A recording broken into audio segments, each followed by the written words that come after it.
The immigration debate now front and center in Onondaga County. It follows the arrest of a man accused of sexually attacking a woman at the Walmart on Route 11 in Cicero back in January. The next day, the van of 28-year-old Galindo Lopez was stopped by Syracuse police. He was arrested and turned over to ICE by the Onondaga County Sheriff's Office. This case and a local lawmaker's post on social media is now prompting the sheriff to set the record straight about how immigration laws are enforced. Megan Coleman reports. A reported attack at the Cicero Walmart is bringing the country's immigration debate to Onondaga County. Onondaga County legislator Rich McCarran, a Republican, calling out Democrat Sheriff Toby Shelley on his Facebook page, saying the sheriff refused to detain Galindo Lopez after his arrest. Now the sheriff is firing back. Our policy has been unchanged. We follow the law.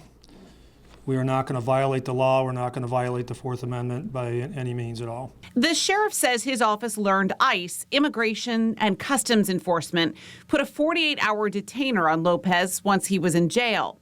But once a local judge let Lopez out on pretrial release, deputies didn't have the legal authority to hold him. Detainers are not a legal document. They're not signed by a judge. To hold someone, Shelley says they need a judicial warrant signed by a federal district court judge. In this case, they didn't have that. So the sheriff's office reached out to ICE. On Monday, January 27th at 1:42 p.m., ICE agents came to get him. Before he was released, this office called ICE legally, and ICE came and took him. We never let this sexual predator out on the street. He was picked up by ICE lawfully. During a traffic stop or when someone is arrested, deputies run people through the arrest system to see if they have any warrants. If an ICE detainer pops up, they call immigration and customs agents or hold the suspect if there's a signed warrant. We can detain them with a judicial warrant. A warrant signed by a federal judge, we can detain someone. A detainer not signed by a federal judge, that's where the sheriff would get in trouble. Shelley says he's drawing on guidance from the New York Attorney General, the county attorney, and the State Sheriff's Association.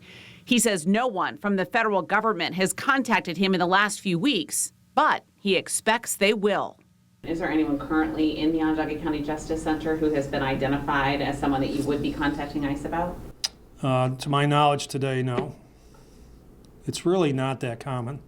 I'm Megan Coleman reporting.